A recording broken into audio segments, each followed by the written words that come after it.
은혜 받으실 하나님 말씀은 골로새서 1장 10절에서 12절과 요한복음 6장 53절에서 55절입니다. 먼저 골로새서 1장 10절에서 12절 말씀입니다.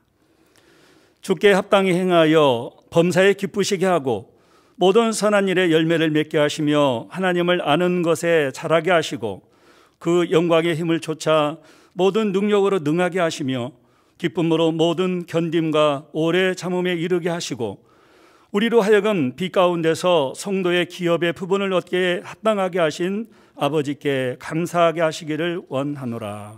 아멘. 요한복음 6장 53절에서 55절입니다. 예수께서 이르시되 내가 진실로 진실로 너희에게 이르노니 인자의 살을 먹지 아니하고 인자의 피를 마시지 아니하면 너희 속에 생명이 없느니라. 내 살을 먹고 내 피를 마시는 자는 영생을 가졌고 마지막 날에 내가 그를 다시 살리리니 내 살은 참된 양식이요 내 피는 참된 음료로다. 아멘. 샬롬 성가대 찬양과 니시 오케스트라의 연주가 있겠습니다.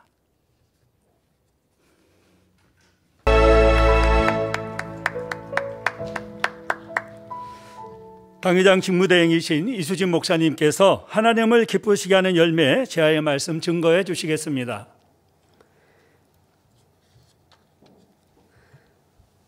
특성으로 영광 돌려주신 서승원 집사님 감사드립니다. 강단 하나 소개가 없네요.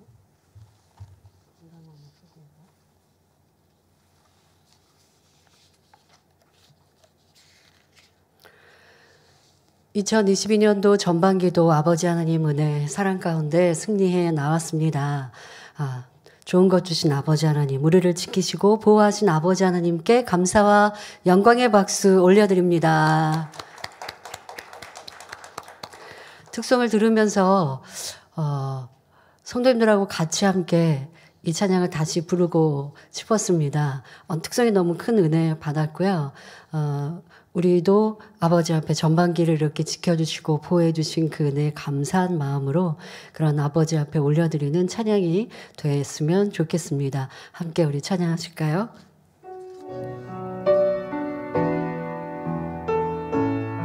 사랑하는 나의 아버지, 하는 나의 아버지,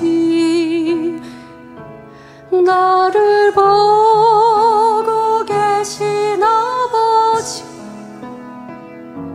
그 눈을 맑고 투명하며 아름다운 말하기로네. 사랑 가득한 내 아버지, 그 사랑 너무 행복해. 그 사랑 너무 행복해. 나의 이 행복 함께하니 모두 나의 행복, 모두 나의 행복. 아버지, 내 아버지, 아버지, 내 아버지, 사랑하는 나의 아버지, 그 품이 얼마나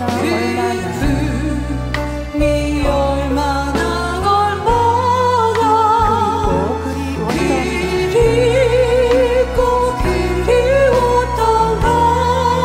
아버지, 내 아버지,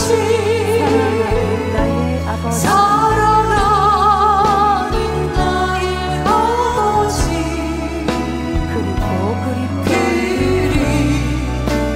그립던 그 품에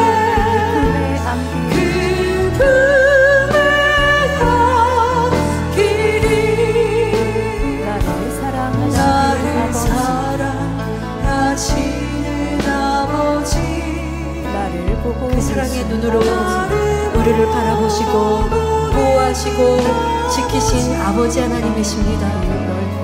때로는 어렵고 힘들어도 그 아버지가 우리를 지키셨기에 이 시간 이 자리에 앉아 예배할 수 있었습니다. 놀라운 권능으로 생명의 말씀으로 우리를 지키고 보호하신 아버지, 때때로 하늘의 아름다운 무지개를 펼치시사 내가 너와 함께한다 보장하시다 좋으신 아버지, 그 아버지로 우리는 승리할 수 있었습니다. 아버지 감사합니다. 마음껏 영광 돌리는 우리가 되겠습니다.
하반기에도 아버지 하나님의 은혜와 사랑 속에 넉넉히 이기고 승리하는 우리 모두가 될 줄 믿습니다.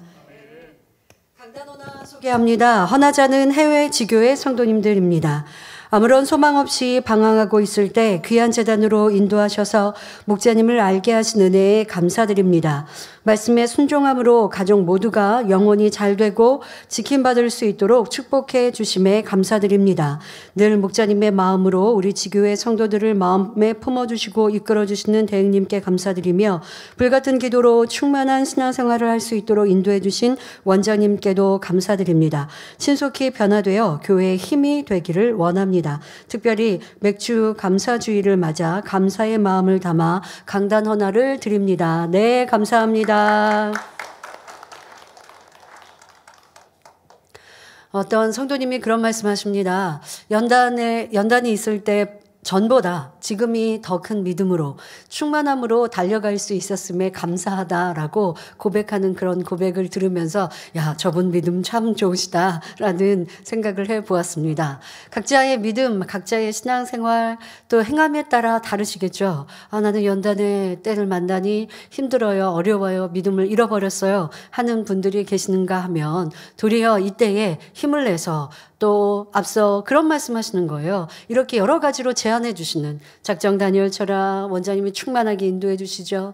또 때때로 교회적인 행사들 또 성경 읽고 책자 읽고 뭐 이런 시간들이 나를 더 충만하게 이끌어 주셨습니다라고 고백하시는데 저는 그런 분들을 보면요. 제가 감사하다라는 말씀을 드리고 싶습니다. 앞에서 저는 성도님들께 제안해 드리는 것 뿐인데 순종하지 않으면 충만함을 얻을 수 없거든요. 그런데 순종해 주신 그 성도님들이 전 너무 고마운데 순종하시고 도리어 저한테 고맙다라고 말씀하시니 제가 몸둘 바를 몰라 했습니다마는 여러분들이 순종해 주셔서 지금까지 잘 이 재단 올 수 있었고 우리가 순종하고 아버지를 인정해 드리고 달려가니 2022년 전반기에도 얼마나 다양한 무지개로 축복해 주셨고 그리고 6월 말에는 이제 우리 성도님들이 그 잠자리 출연을 보시고 그리고 또 찍어서 보내기도 하셨는데요. 여러분들도 이제 주목해서 잘 보셔야 합니다. 아버지 하나님께서 나타내 보여주셔도 찾지 않으면 사모하지 않으면 인정하지 않으면 여러분들이 그런 아버지의 은혜를 놓치고 말거든요. 그리고 사모할 때 그 은혜가 또 그렇게 보장하심이 더 큽니다. 그래서 이제부터는 우리 잠자리 출연도 사모하고 또 발견하시면 함께 간증하시고 영광 돌리시고요. 2022년도 전반기에도 권능으로 생명의 말씀으로 불같은 기도로 우리에게 은혜 주신 아버지 2022년 하반기에도 더 큰 은혜와 감동으로 치료로 응답으로 축복으로 함께 해 주실 줄 믿습니다. 성도님들 또 순종하며 달려오셔서 감사드리고요. 하시고요. 또 이제 한 달 뒤에 곧 있을 하계 수련회를 통하여서도 마음껏 아버지 앞에 영광 돌리고 또 우리의 마음에서 온 기도 제목마다 응답받으시고 또 여러분들의 신앙에 더 도약이 되는 축복의 시간이 될 줄 믿습니다. 또 기도로 금식으로 또 함께 영혼들을 살피시고 신방하심으로 잘 준비하셔서 아버지 기뻐하시는 하계 수련회가 되시고 하반기에도 또 은혜와 감동으로 충만한 우리 모든 성도님들 되시기를 바랍니다. 사랑하는 성도 여러분, 어떤 일에 열심을 낸 후에 얻는 첫 열매는 참으로 남다른 의미가 있습니다. 맥추절 또한 곡식의 첫 열매를 거두며 하나님 앞에 드려지는 감사의 절기이지요. 이에 대해 출애굽기 23장 16절 전반절에 맥추절을 지키라. 이는 내가 수고하여 밭에 뿌린 것의 첫 열매를 거둠이니라 말씀하고 있습니다. 그런데 첫 열매가 더욱 의미 있는 것은 농부가 그동안 들여온 수고와 정성, 그리고 시간과 물질 등에 대한 첫 보상이기 때문입니다.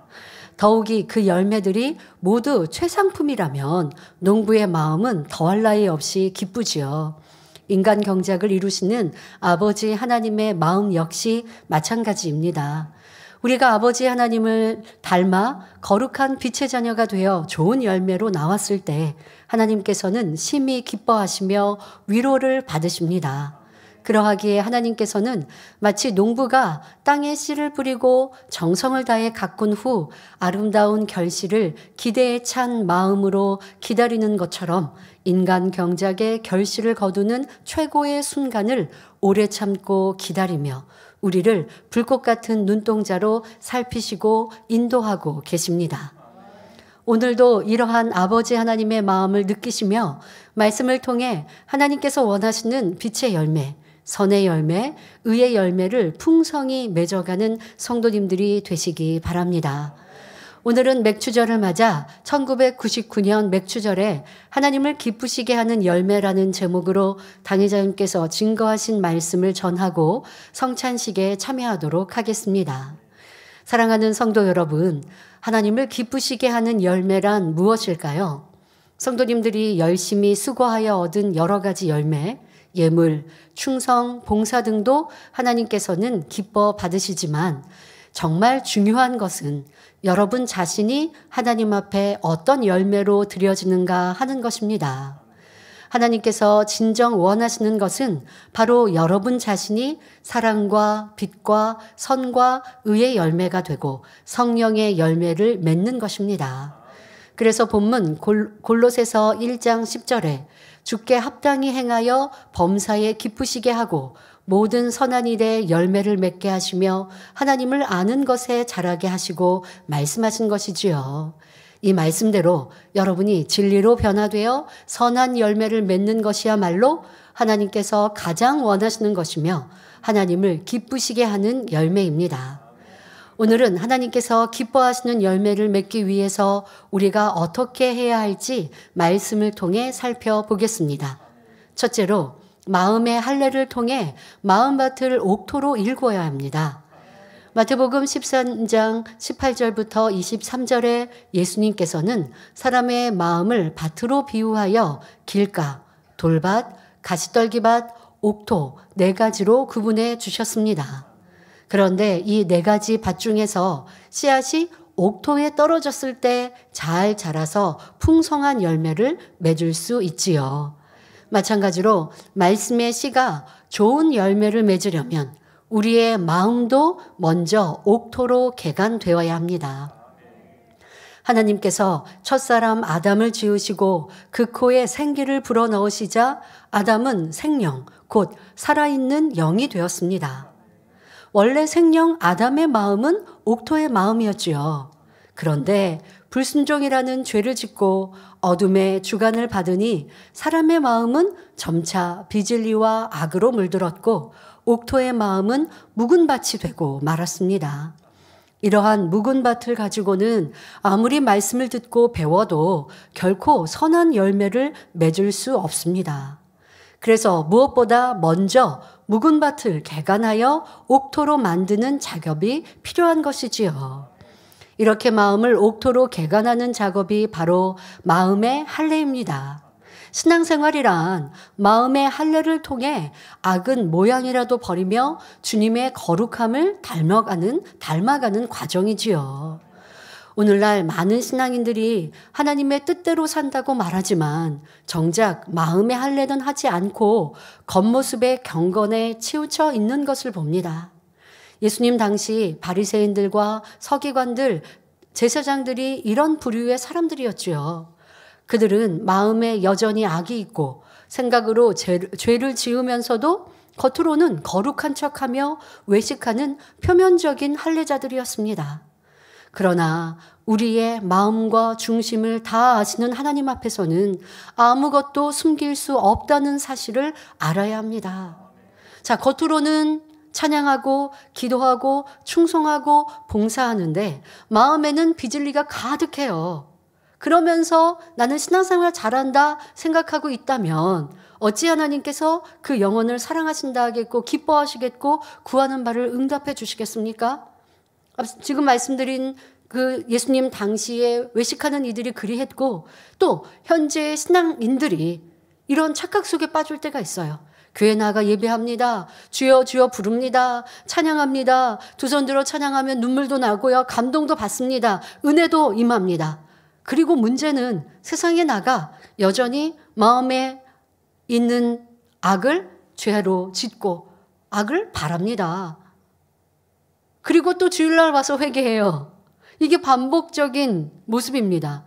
근데 이게 처음에는 그냥 눈물을 흘면서 회개한다고 했는데 이게 오랜 시간이 지나면 그러면 구원의 확신조차도 잊어버리는 것이죠. 주중에는 내 마음대로 내 뜻대로 살고 죄 짓다가 주일날은 교회 나와서 회개하고 은혜 가운데 있었다고 했어요. 그런데 또 그 은혜가 월요일이 되면 사라져요. 그러니 그 마음 안에 어찌 구원의 확신이 있겠습니까? 맞습니다. 구원의 확신이 없는 것이 도리어 바른 양심을 가진 거예요.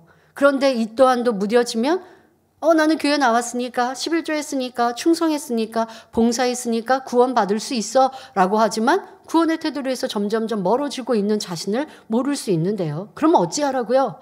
신앙생활은 마음의 할례, 바로 마음에 있는 죄성, 악을 벗어버리고 죄를 짓지 않기 위해 힘쓰며 또 죄를 짓지 않아야 이것이 아버지가 기뻐하시는 열매요, 아버지가 사랑하시는 자녀들의 모습이라는 것입니다. 그러기 위해 예수님께서는 십자가에 보혈의 피를 흘려주신 것이요. 보혈을 믿고 의지하는 이는 이제 죄 짓지 않아야 하는 것입니다. 그런데 여전히 죄악 가운데 살면서 나는 구원받았다 하니 마음에 할례하지 않고 여전히 마음에 죄를 가지고 또 죄를 짓고 있으면서 나는 구원받았다 하니 이것은 큰 문제라는 것입니다. 예수님께서는 이처럼 외식하는 사람들을 향해 마태복음 21장 43절에 그러므로 내가 너희에게 이르노니 하나님의 나라를 너희는 빼앗기고 그 나라의 열매 맺는 백성이 받으리라 말씀하셨습니다. 그 나라의 열매는 바로 천국에 속한 열매요, 선한 열매이지요. 외식하는 이들, 가르치는 이들이 아니라 삶 속에 선한 열매를 맺고 마음을 깨끗게 정결케 하는 이들이 구원에 이른다 말씀하십니다. 그러므로 행위적인 할례로는 결코 선한 열매를 맺을 수 없을 뿐만 아니라 결국 구원에도 이룰 수 없음을 알아야 합니다. 그러니 진리의 말씀을 듣고 깨달아 마음에 있는 비진리를 벗어버릴 때 비로소 마음이 옥토로 변화되며 마음의 할례가 되는 것이지요. 그렇게 옥토로 개간한 마음밭에 하나님의 말씀의 씨를 심어 나가면 아름다운 선의 열매를 맺을 수 있습니다. 하나님께서는 이런 행함을 보시고 믿음이라 인정하시며 이 믿음으로 구원에 이를 수 있습니다.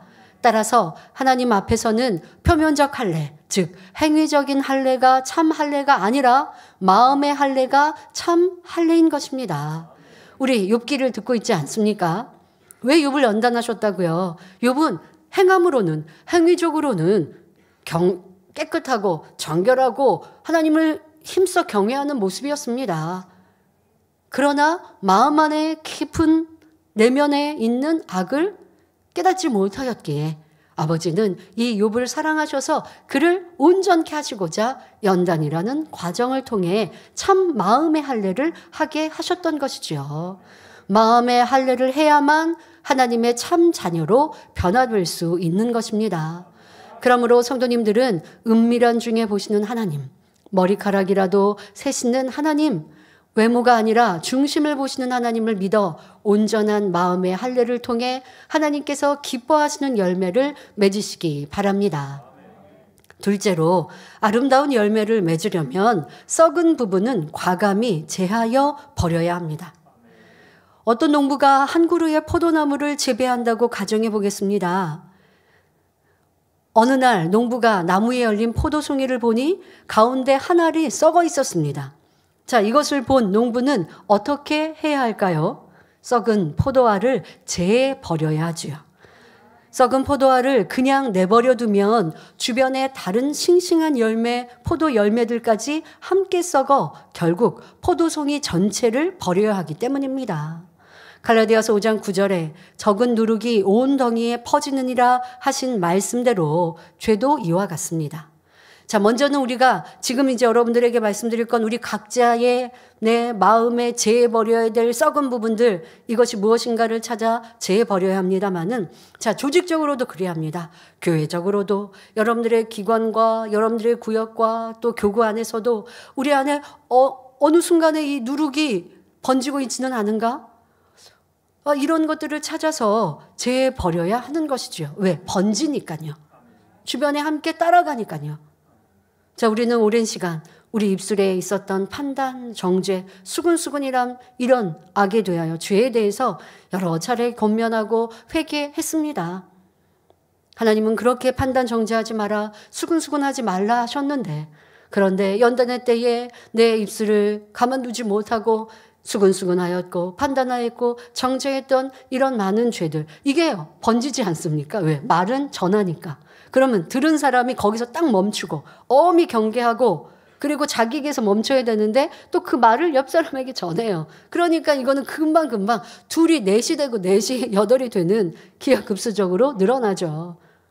그런데 문제는 듣는 내가 진리의 말씀으로 경계하여서 주의하고 또 상대를 권면하였다 한다면 누르고 펴지지 않을 텐데, 그런데 연단이 그냥 지나가는 게 아니죠. 누구에게나 다 오는 것이기에 들었던 말씀과 다른 내 모습을 발견하였다면 이 또한 우리가 재해버려야 할 것이고, 내게서 회개하고 돌이키고 또 이제는 내 주변 환경에서 그런 일들을 용납하지 않을 때, 그럴 때 썩은 부분을 도려내고 제하는 우리의 모습이 될 것입니다. 자, 그러면 우리 개개인 각자 또한도 썩은 것, 도려내야 될 것이 무엇인지를 찾아 꼭 그렇게 해야 돼요. 앞서 말씀드린 아름다운 열매, 하나님이 기뻐하시는 열매가 되려면 마음의 할례를 해야 되는데, 마음의 할례는 지금 두 번째 말씀드리는 것처럼 썩은 부분을 제해야 돼요. 도려내야 돼요. 자, 그럼 어떻게 하라고요? 사소해 보이는 죄라 할지라도 그대로 두는 것이 아니라, 그대로 두면요 점점 더 깊은 죄악에 빠질 수 있거든요. 그러니 작은 것이라 용납지 않고 여러분들이 불같은 기도와 금식으로 재해 버려야 합니다.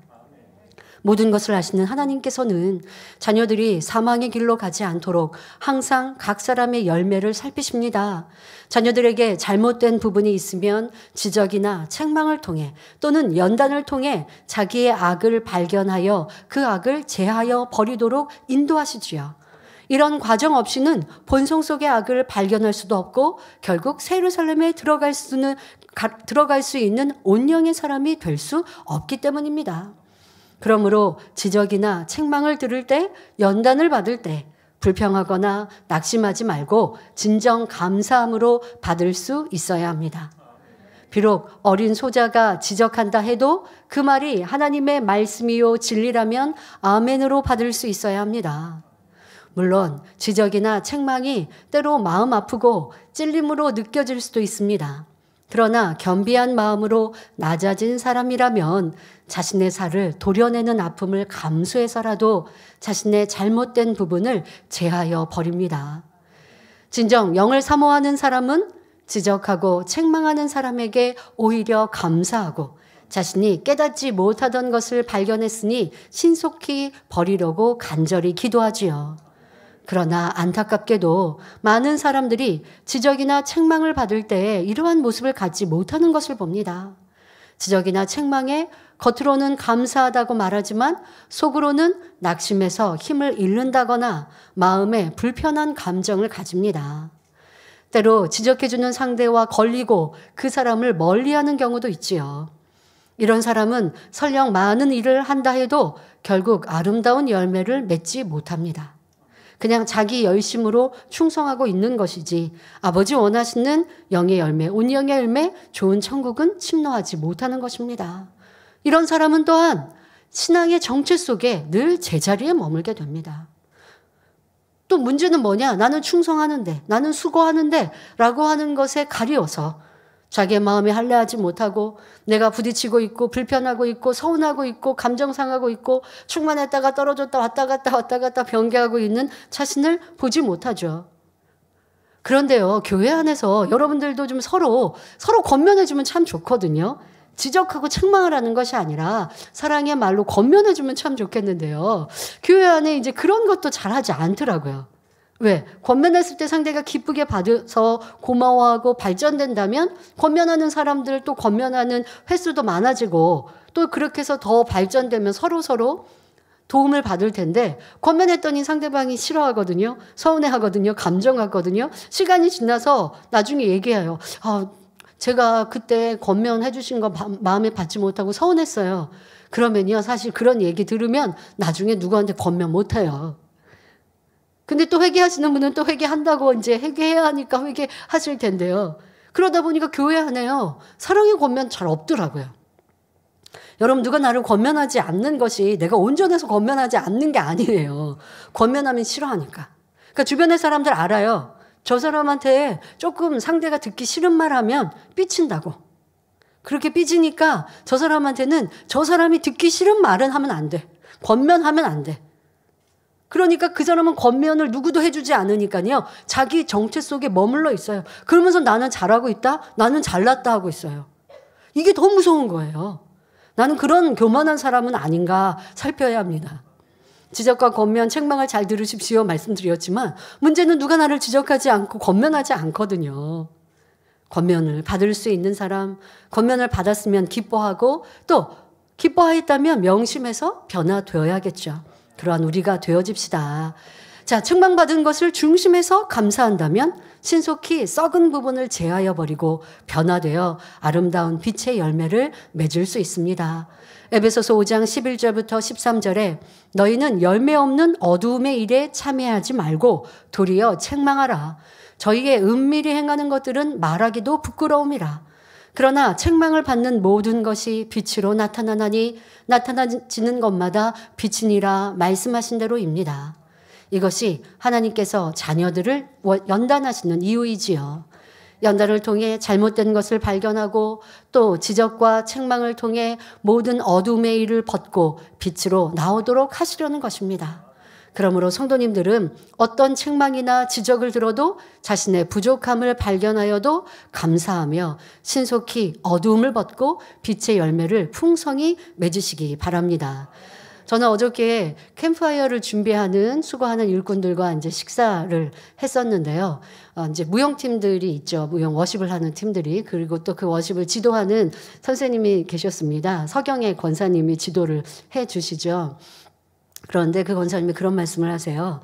이제 이전에 제가 창립이라든가 이제 해외 집회를 가고 하면 부채춤이라든가 무용이라든가 그런 것들을 제가 다 점검을 했거든요. 제가 찬양 인도를 했을 때는, 그리고 제가 예능위원장일 때는 그렇게 다 점검을 합니다. 그러면 이제 우리 공연팀들이 먼저 안무를 잡아 오죠. 그러면 그걸 이제 보면서 수정을 하고 보완을 하고 해서 이제 작품을 만들어 가거든요. 그런데 이제 서경영 원사님이 그런 얘기를 하시는 거예요. 그 서경영 원사님은 오랫동안 전공을 하신 분 아닙니까? 전공을 해서 본인은 이제 멋지게 만들어서 작품을 놨어요.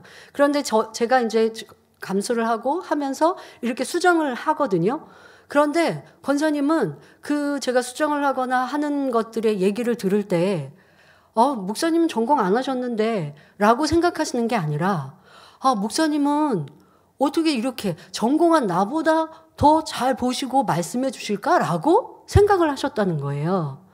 그래서 뭐 이렇게 이거는 뭐 이렇게 꽃 모양을 하고요. 뭐 이거는 조금 더 기다리셨다가 이렇게 이동하면 좋겠어요. 만약에 이렇게 말씀을 드렸다.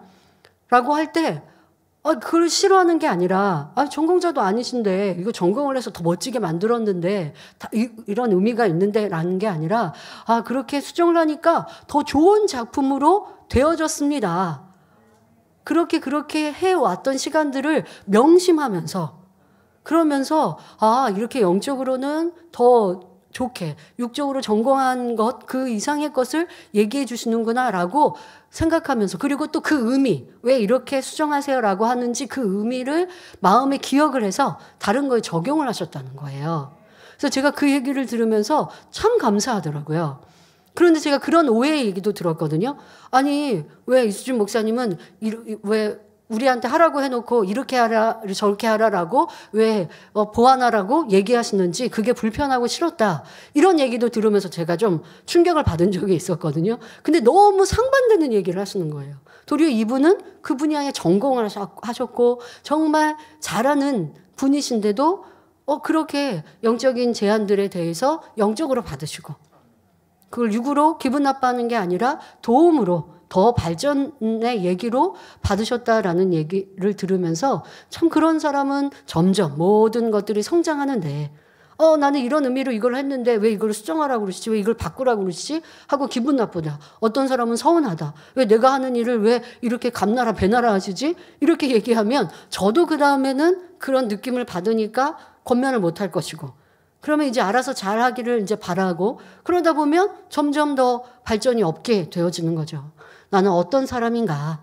라고 여러분 스스로를 점검하시고 항상 내 귀를 열어 듣고 권면을 들으면 그 얘기를 또 여러분들 마음 안에 담아서 더 발전적으로 삼아가시면 좋겠습니다. 그런데요, 또 말하는 사람도 조심하셔야 돼요. 내가 어떤 의견을 내고 어떤 제안을 했습니다. 그런데 내 의견과 제안이 다 100% 맞지 않을 수도 있어요. 내가 이렇게 말하는데 왜 상대방이 그거를 안 받아들였지? 하고 또 기분 나빠하실 필요도 없고 모든 것들이 서로가 조화롭게 또 항상 나를 더 성장해 나가려면 남의 얘기도 듣고 내가 제할 것, 고칠 것, 또 발전적인 것 이런 것들을 찾아서 항상 적용해 나가시면 그 안에서 여러분들의 성장에 큰 도움이 되어질 것입니다. 기분 나빠하고 서운해하고 싫어하고 하면 내 그릇이 작아서 결국 거기에 머무를 수밖에 없다라는 것도 생각해 보시고 썩은 부분을 제하는 자가 되기 위해서 나는 어떠한 것들을 고쳐야 하는지 생각해 보면 좋겠습니다. 자, 셋째로 아름다운 열매를 맺으려면 뿌리를 깊이 내려서 어떤 환경과 조건에도 흔들리지 않고 인내하며 기다려야 합니다. 씨앗이 자라서 꽃을 피우고 열매 맺기까지는 많은 과정이 필요합니다. 그런데 열매가 맺기까지 항상 좋은 날씨만 있는 것은 아니지요. 갑자기 집중호우가 내리기도 하고 때로는 가뭄이나 태풍 등 이상기후로 농작물이 피해를 입기도 합니다. 이러한 상황에서도 뿌리를 깊이 내린 나무는 비바람에도 흔들리지 않고 견뎌내지요. 긴 가뭄에도 땅속 깊이 내린 뿌리로 수분을 공급받을 수 있으니 잎이 청청하고 과실을 맺습니다. 이처럼 뿌리 깊은 나무는 어떤 시련이라도 견뎌내고 결국 탐스러운 열매를 맺어 추수 때에 농부의 마음을 기쁘게 할 수 있습니다. 세찬 풍파를 이긴 나무에서 실한 열매를 거두는 농부는 보람과 감격을 느낄 것입니다. 반면에 뿌리가 깊지 못한 나무는 열매를 맺기 시작했다 해도 비바람이 몰아칠 때 견디지 못하고 쓰러지는 것을 봅니다. 그러면 기껏 맺은 열매들이 아무 소용이 없게 되지요. 신앙 안에서도 아름다운 열매를 맺기 위해서는 믿음의 뿌리를 깊이 내려야 합니다. 일시적인 충만함이 아니라 하나님의 말씀 위에 굳게 서서 한결같은 충만함과 변함없는 열심을 내야 하지요. 그러기 위해 말씀과 기도가 있어야 합니다. 여러분 성경을 읽고 말씀을 듣고 들은 말씀 주일날 수요일날 금요철야 이 말씀으로 부족해요. 여러분들의 삶 속에서 항상 말씀을 듣고 성경을 읽는 습관들을 가지시고 또 그 안에 깨달은 것을 붙들고 매일매일 기도할 때 그럴 때 뿌리 깊은 나무가 될 수 있습니다. 말씀의 반석에 선 사람은 매사를 진리로 분별할 수 있기 때문에 어떤 상황에서도 미혹되지 않고 다시 세상에 빠지는 일이 없습니다.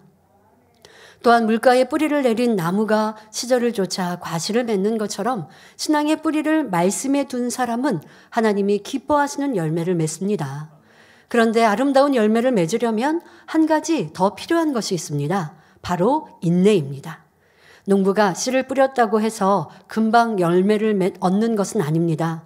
싹이 나고 자라서 꽃을 피우고 열매를 얻기까지 반드시 일정 기간이 필요하지요.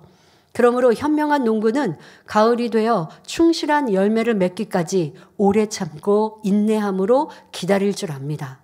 그런데 초보 농부면 불안하죠. 그 기한이 있고 분명히 날이 있어요. 이 씨마다 키워야 되는, 기다려야 되는 그런 기한이 다 다르지 않겠습니까? 상추 같은 거는 씨를 심고 또 상추 열매를 따기까지 금방이잖아요. 그런데 어떤 열매는 오랫동안 기다리고 인내로서 가꾸어야 되는 것도 있습니다. 이것을 잘 아는 농부가 실력 있는 농부요, 적절하게 잘 관리하겠죠. 성경은 말씀하십니다. 골로새서 1장 11절 후반절에 기쁨으로 모든 견딤과 오래 참음에 이르게 하시고 하신 대로 우리 마음에 진리의 열매를 맺는 것도 마찬가지입니다. 마음밭에 말씀의 씨를 뿌렸으면 진리의 열매를 맺기까지 믿음으로 바라보며 기쁨으로 인내하고 오래 참아야 합니다. 어떤 사람은 자신이 행한 것의 열매가 금세 나타나지 않으면 너무 더디다고 느끼고 조금 기다려보다가 실망하고 포기해버립니다. 어떤 유혹이나 시험이 올 때 진리 안에서 인내하지 못하니 하나님을 멀리하고 떠나는 사람들도 있습니다. 씨앗을 뿌렸으면 때를 따라 물을 주고 약을 치고 벌레도 잡아주고 비료도 주고 가지치기도 하면서 필요한 분야를 살피고 가꾸어 주어야 하죠. 이와 마찬가지로 신앙 안에서도 열심히 자신을 돌아보고 진리 안에서 가꾸는 과정이 필요합니다. 예상치 못한 어떤 환경과 조건이 온다 해도 힘들다, 어렵다, 불평하거나 낙심하지 말고 오직 하나님만 의지하여 나아갈 때 반드시 좋은 열매를 거둘 수 있습니다. 갈라디아서 6장 9절에 우리가 선을 행하되 낙심하지 말지니 피곤하지 아니하면 때가 이름에 거두리라 말씀하셨습니다.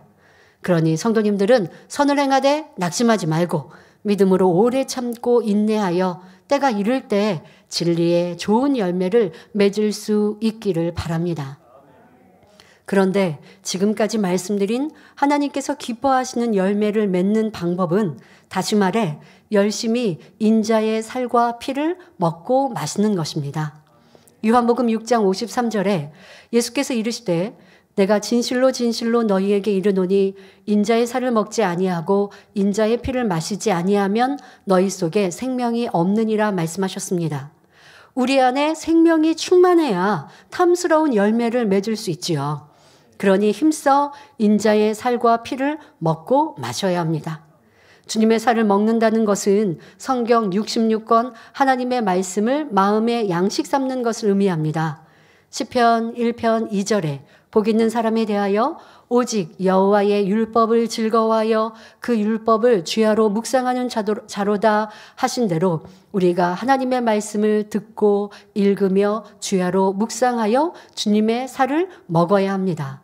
자, 앞서 아버지 기뻐하시는 열매를 맺기 위해서는 말씀의 뿌리를 깊게 내려야 한다 말씀드렸죠. 바로 그것이 주님의 살을 먹는 것입니다. 말씀에 깊이 뿌리를 내리려면 어떻게 해야 돼요? 항상 말씀을 가까이 하고 말씀을 듣고 읽고 묵상하면서 자신을 발견하고. 여러분, 우리가 기억력이 그렇게 좋은 뛰어난 사람도 아니고 아무리 기억력이 뛰어나고 IQ가 좋다고 해도 또 말씀이 머리에 남아서도 안 되죠. 마음에 양식 삼으려면 또 듣고 또 읽고 묵상하고 그것을 또 기도와 함께 그와 같이 행할 때에 말씀이 내 안에 살아 역사할 수 있습니다. 그것이 바로 주님의 살을 먹는 것이요, 앞서 말씀드린 대로 말씀에 뿌리를 깊이 내린 하나님의 기뻐하시는 열매를 맺을 수 있는 사람들입니다. 자, 이렇게 인자의 살을 먹을 뿐 아니라 인자의 피도 함께 마셔야 한다 우리는 배웠습니다. 자, 인자의 피를 마신다는 것은 마음의 양식 삼은 하나님의 말씀을 지켜 행하는 것을 의미하지요.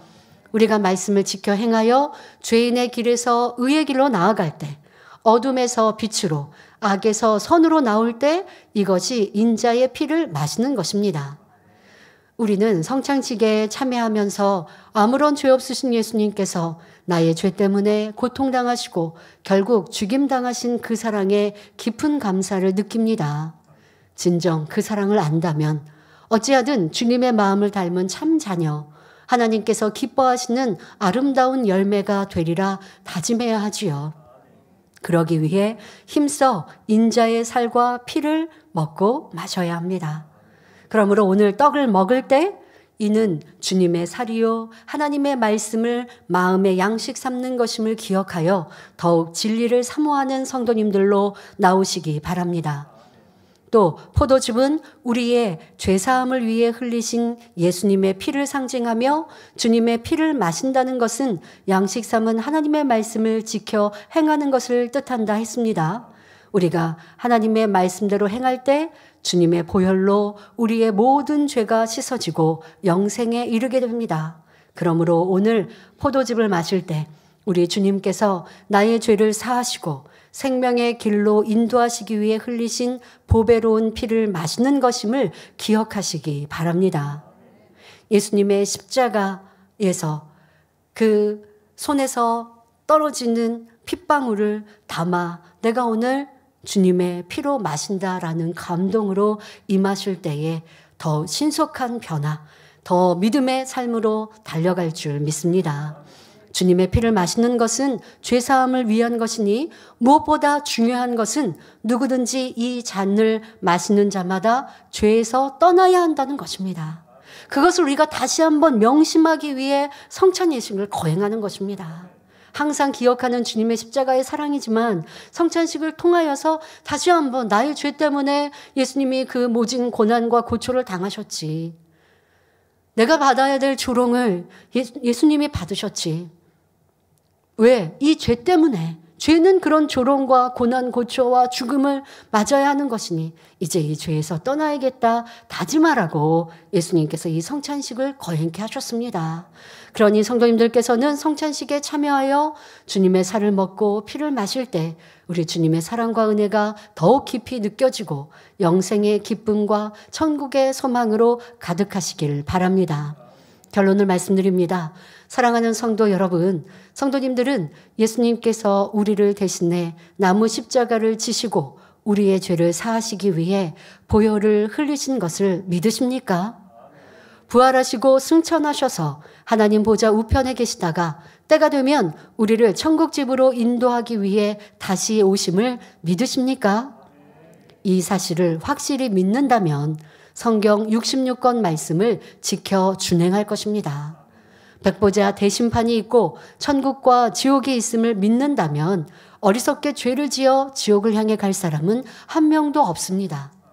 마땅히 어둠에서 빛으로 나올 것이며 죄를 버리고 윽 가운데 살 것입니다. 우리를 대신하여 생명 주신 주님의 사랑을 알고 독생자를 희생하신 아버지 하나님의 사랑을 안다면 말씀대로 사는 것이 결코 어렵지 않습니다. 오히려 꿀맛같이 달며 말씀대로 살아가는 것이 즐겁고 행복하지요. 세상 사람의 눈에는 좁은 길처럼 보이지만 하나님을 사랑하는 사람에게는 이 길이 천국 가는 생명의 길이니 감사와 기쁨으로 갑니다. 바로 힘써 인자의 살과 피를 먹고 마시는 성도의 모습이며 하나님께서 기뻐하시는 열매로 나온 성도의 삶입니다. 오늘도 성찬식에 참여하여 떡을 떼고 포도즙을 마실 때 영적 의미를 알고 영생의 기쁨이 충만하시길 바랍니다. 그리하여 오늘 들으신 말씀대로 부지런히 마음을 할례하여 옥토의 마음을 이루고 썩은 부분을 제해버리며 어떤 시험이나 환경에도 흔들리지 않도록 말씀에 깊이 뿌리를 내리시기 바랍니다. 시편 126편 5절에 눈물을 흘리며 씨를 뿌리는 자는 기쁨으로 거두리로다 하신 말씀대로 여러분의 모든 수고와 인내가 하나님께서 기뻐하시는 아름다운 열매로 맺혀지기를 우리 주 예수 그리스도의 이름으로 축원합니다. 말씀 상고하시면서 함께 기도하시겠습니다. 좋으신 아버지 하나님, 오늘은 성찬식이 있는 맥주절 주일 저녁 예배입니다. 주님의 살과 피를 왜 먹고 마시는지 다시 한번 상고해 보았습니다. 또한 하나님이 기뻐하시는 아름다운 열매, 기쁨의 열매로 나오기 위하여서 힘써 마음을 할례하며 썩은 부분을 제해버리는 것, 그것은 곧 내가 날마다 죽어져야 하는데 그것을 기쁨으로 즐거움으로 이루어하며 더 힘써 말씀의 뿌리를 내려야 함을 말씀 주셨습니다. 이제 이 모든 말씀이 우리의 삶의 행함으로 아름다운 열매를 맺혀갈 수 있게 하여 주옵시고 전반기도 지키시고 보호하신 아버지 하나님, 2022년 하반기에도 오직 아버지를 기쁘시게 드리는 열매로 신속히 나오는 성도님들로 축복하여 주옵소서. 성찬 예식 이후에도 은혜와 감동으로 충만케 하여 주옵소서. 감사드리며 우리 주 예수 그리스도의 이름으로 기도하옵나이다. 아멘.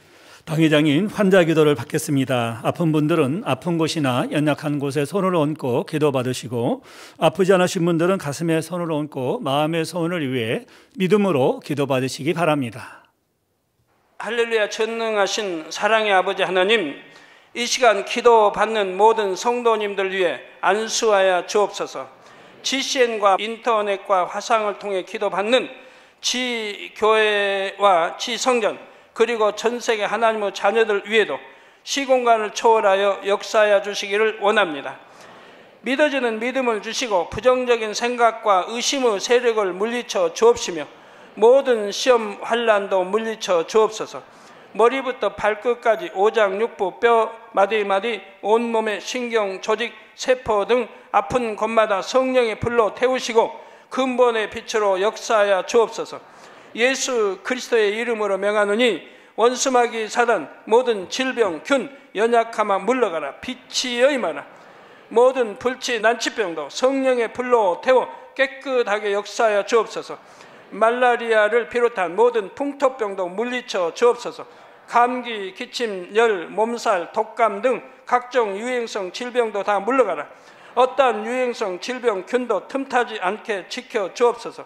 위암, 폐암, 간암, 유방암, 자궁암, 대장암, 피부암 등 각종 암과 에이즈, 백혈병, 뇌졸중, 고혈압, 저혈압, 심장병, 폐병, 위장병, 당뇨, 부인병, 피부병, 갑상선 질환과 모든 염증도 깨끗게 하여 주옵소서.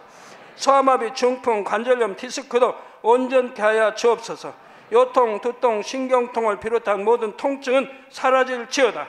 간질, 자폐증, 우울증, 조울증, 노이로제 등 모든 정신질환도 물러가라. 모든 마비된 것도 풀어지고 일어나 걷고 뛸지어다. 눈도 잘 보이게 하옵시고 귀도 잘 들리게 하여 주옵소서. 소경은 눈을 뜨고 기머거리는 들으며 벙어리는 말할지어다. 각종 사고, 후유증도 깨끗게 하시고 부러진 뼈도 붙여 주옵소서. 화상 입은 것도 온전케 하옵소서. 화기야 물러가라. 열도 물러가라. 아버지 흉터도 나지 않게 역사해 주시기를 원합니다. 마약을 비롯하여 각종 약물과 독극물 중독도 깨끗함을 입을지어다. 죽은 신경과 세포가 살아나며 죽은 자도 살아나게 하여 주옵소서. 잉태의 축복도 주시기를 원합니다. 잉태 축복을 받으라. 예수 그리스도의 이름으로 명하노니 원수마귀 사단아, 하늘 공중 곳에 잡은 악의 영들아 물러가라. 그의 사자들도 물러갈지니라. 이 땅의 악한 영, 더러운 영, 거짓되고 간사한 영, 이간질하고 미혹하는 모든 어둠들은 물러가라. 모든 흉악의 결박을 풀고 어둠아 물러가라. 빛이 여임하라. 아버지 하나님, 부르짖어 기도할 수 있는 능력을 주시고 죄를 버리고 성결될 수 있는 능력을 주옵소서. 영혼이 잘됨같이 범사에 잘되게 하시고 가정의 복음화도 이루어 주시길 원합니다. 한 주간도 모든 사고와 재앙으로부터 지켜주시고 불통이 없는 형통한 삶을 살 수 있도록 축복해 주옵소서. 성령의 불담으로 천군 천사와 주님의 불꽃 같은 눈동자로 모든 하나님의 자녀들과 가정, 일터, 사업들을 지켜주시기를 원합니다. 학생들에게 지와 명철을 더하시고 공부도 할 수 있는 뜨거운 마음과 열정도 더하여 주옵소서. 마음과 생각을 세상에 빼앗기지 않도록 지키시고 하나님을 뜨겁게 사랑하는 학생들로 축복하여 주옵소서. 하나님의 자녀들이 먹으나 마시나 입으나 무엇을 하든지 하나님 앞에 영광 돌리는 삶이 되게 축복하여 주시기를 원합니다. 나는 하나님을 만났노라, 체험했노라, 응답 받았노라, 축복 받았노라, 간증하는 입술이 되게 역사하여 주옵소서. 아버지 하나님 감사합니다. 홀로 영광 받으옵소서.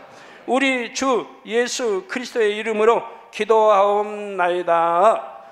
아멘.